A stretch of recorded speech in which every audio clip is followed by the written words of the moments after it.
Meus amados, paz seja convosco, que neste momento o Deus de toda graça, de toda bondade, que em Cristo Jesus nos chamou para a sua maravilhosa luz, nos tirando das trevas, esteja agora abençoando o seu lar, a sua vida de maneira muito especial. Eu quero trazer uma palavra abençoadora para a sua vida, para a sua casa, para a sua família. Eu sou o reverendo Moisés Pereira e talvez neste tempo você tenha achado que a sua vida tem sido um deserto, dificuldades financeiras, lutas, situações em que você acha que vai sucumbir, que você não vai conseguir vencer. Mas eu tenho uma palavra para abençoar você. Quando nós passamos por lutas, por crises, o mundo nos ensina que nesta hora nós precisamos reter mais do que o necessário. O mundo diz que você tem que guardar a tua semente, o mundo diz que você não pode semear, mas isso não é verdade. A Bíblia diz em Isaías, no capítulo 35, que o nosso Deus, Ele faz o deserto florescer. Mas para Deus fazer o deserto florescer, é preciso que nós lancemos a semente. Aí sim Deus vai fazer o deserto florescer, assim como Ele ordenou que Isaac semeasse no deserto. E quando Isaac, numa atitude de fé, de confiança em Deus, semeou no deserto, ele colheu 100 por 1. Esta é a bênção que Deus quer te dar neste tempo de crise, neste tempo em que parece que nós não enxergamos uma saída, uma solução, mas Deus tem a bênção para você, em nome de Jesus. O nosso Deus é Jeová Jiré, é Deus provedor, e Deus age no seu atributo como provedor, exatamente no deserto, na escassez. Mas é preciso que você entenda que quando eu semeio, eu colho, quando eu dou, eu recebo. E portanto, neste tempo, eu quero compartilhar com você algo muito forte, algo tremendo.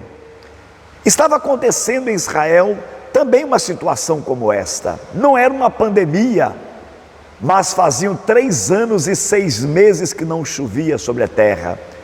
Havia fome por todos os lados. E ali estava uma viúva que tinha um filho, chamada viúva de Sarepta. Naquela cidade, Sarepta, Deus envia o profeta Elias para encontrar aquela mulher. E Deus fala com aquela mulher que ela cuidasse do profeta. Elias chega e pede a ela para fazer um bolo e matar a fome dele, o profeta de Deus. Ela olha para ele e diz assim: vive, homem de Deus, porque não se tem nada para comer. Eu tenho um pouquinho de farinha na panela, um pouquinho de azeite na botija. Eu vou fazer um bolo, comer a metade, dar a metade para meu filho. Vamos deitar, dormir e aguardar a morte, porque não tem mais nada para comer. Elias olhou para ela e disse: faça o que Deus já falou para você. Faça o bolo, mas não coma, mate a minha fome. Ou seja, creia em Deus. Deus já falou com você.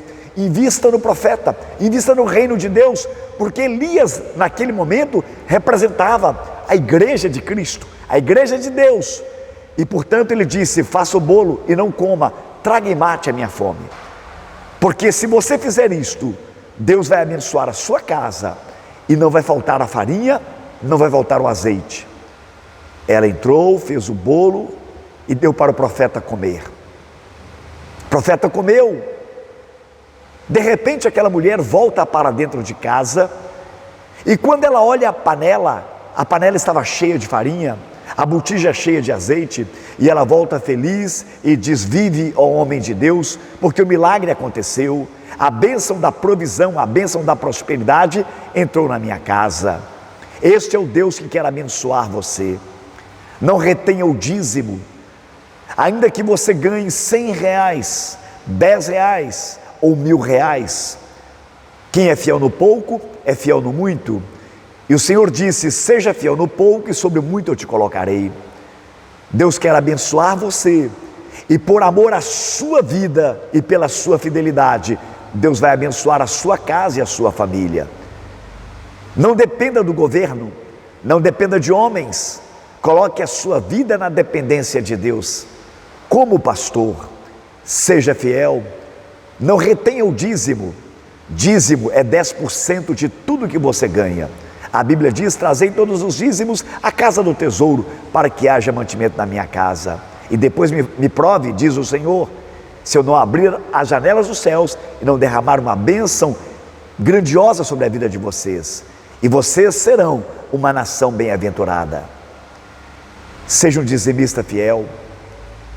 Pegue a sua semente, que é a sua oferta. Consagre a sua oferta no altar. Eu tenho certeza que a sua igreja, o seu pastor, a sua pastora, tem estado com as portas da igreja abertas. Procure saber o dia que a sua igreja está aberta. Vá lá, passe 5, 7, 10 minutos ali no templo, orando, meditando na palavra. Aproveite para conversar com o seu pastor, com a sua pastora, que são seus amigos. Peça a eles para orar por você. E aproveite para estar diante do altar, consagrando a Deus o dízimo e a oferta. Se você tiver alguma dificuldade, algum impedimento, ligue para o seu pastor, para a sua pastora, peça a eles para fazerem uma visita para você. Eles vão estar orando, abençoando a sua vida, e aí você vai ter a oportunidade de também consagrar a Deus o dízimo e a oferta. Fazendo isto, Deus estará te honrando da mesma maneira que Ele honrou a viúva de Sarepta. Ele vai estar fazendo o seu deserto florescer. O mundo diz que você tem que fechar as mãos, porque esta é uma estratégia do diabo. Quando você faz isto para Deus, você está fazendo isto para o diabo. O diabo não tem misericórdia. Ele quer destruir, matar, roubar. Mas Jesus quer te dar vida e vida com abundância. Mas Ele ensinou que é plantando que nós vamos colher. Plante. O altar é o solo mais fértil deste mundo, o altar sagrado. Devolva o dízimo, é a parte de Deus, é 10% de tudo que você ganha. Seja generoso, generosa na sua oferta. E certamente a unção da multiplicação, a bênção da prosperidade estará em seu lar, em sua casa, em sua família. E não faltará nada para você, porque o Senhor é o teu pastor, portanto nada vai te faltar. E quando a vida voltar ao normal, não ficará uma pessoa da sua família desempregado. Creia, é profético esta palavra. Que Deus abençoe a sua vida, a sua casa, a sua família, em nome de Jesus.